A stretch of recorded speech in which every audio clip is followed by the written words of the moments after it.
So let's talk about Bethpage for just a second. It's a place you're deeply familiar with. Hmm. I know the Challenge Cup plays there every single year. Yep. Um, Not on the black. Not on the. Well, I mean, you want to get around. You want to get the junior golfers around the course, right? I mean, but you play Yeah. red. You play red, and from my understanding, red is not not a walk in the park or a picnic, No, right? I mean all the courses there are in quality golf courses. They all got a little bit of bite to them, in great condition. It's a pretty special place.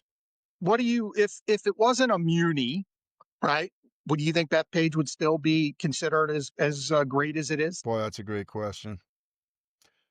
I mean, listen, the block is an extremely difficult golf course, so Yes. I don't see how it's not in someone's top 25. You know, I just it's such a difficult course.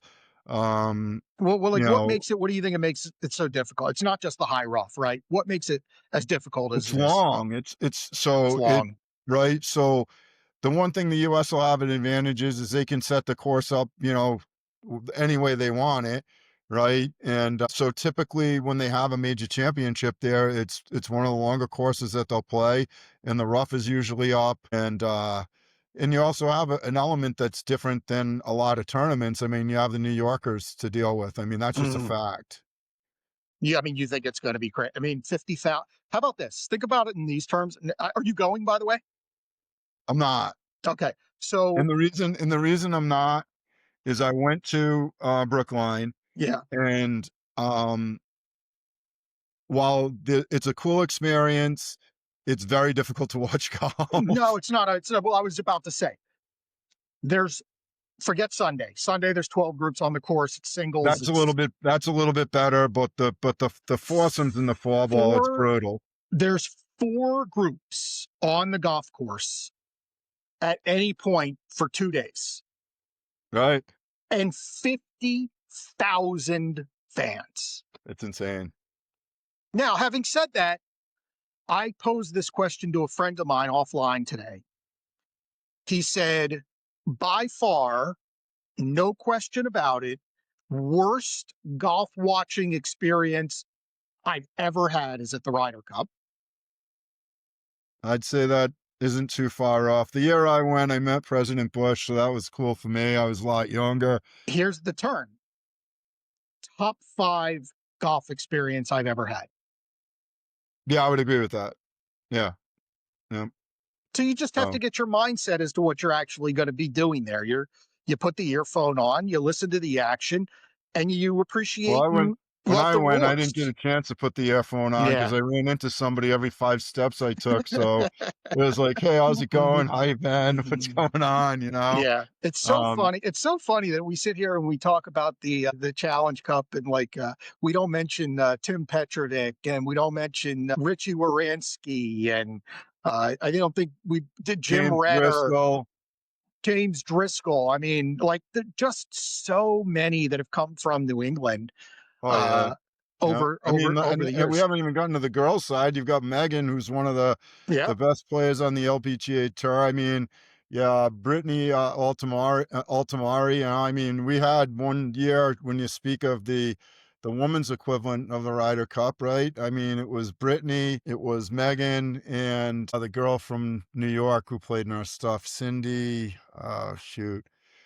Um, I we had three girls one year in the Solheim Cup yeah, from that's the cool. Challenge Cup that were on the Solheim Cup team, which was for the USA, which was insane. Yeah, I mean, it mustn't. I mean, it keeps you young, right? I mean, watching these kids, and they're just getting better and better, and the equipment, and they're further and further. It's Right. just, I mean, it's such a listen. I take a lot of pride in everything that kids do. Like they're not kids anymore; they're adults. And the one cool thing about what we do is that we maintain these relationships with Mhm. people. I tell people once you're a member of Challenge Cup Nation, it's a for life membership, and it really is. I mean, talking about one of the first fellas that we were talking about at the beginning of our talk here today, Brent Warner. I mean, he played on the same team as Bill Haas. Bill Haas actually won the FedEx Cup one year. Brent was better than Bill Haas. I mean, Mhm. so in college, and he definitely could have made it doing that, but that's not what he wanted to do. He didn't find it just he didn't find that golf was fulfilling really for him, you know, and so he works in France now. He works for this economic company that really it's a worldwide company that he works for. It's for the betterment of the world, right? I mean, what he's doing, you know, he's trying to come up with plans for how to make, you know, have the most green energy that we can have in the world. And, you know, he's a renowned expert in his field.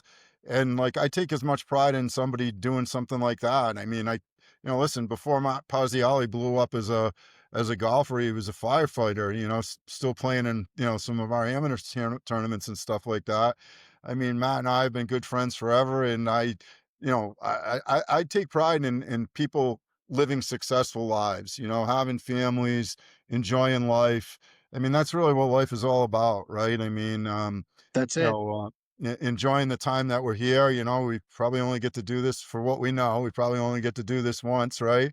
Yeah. So while we're here, we should try to enjoy what we're doing and contribute to other people, you know, Yeah. and that's kind of my philosophy that I live by. I love it.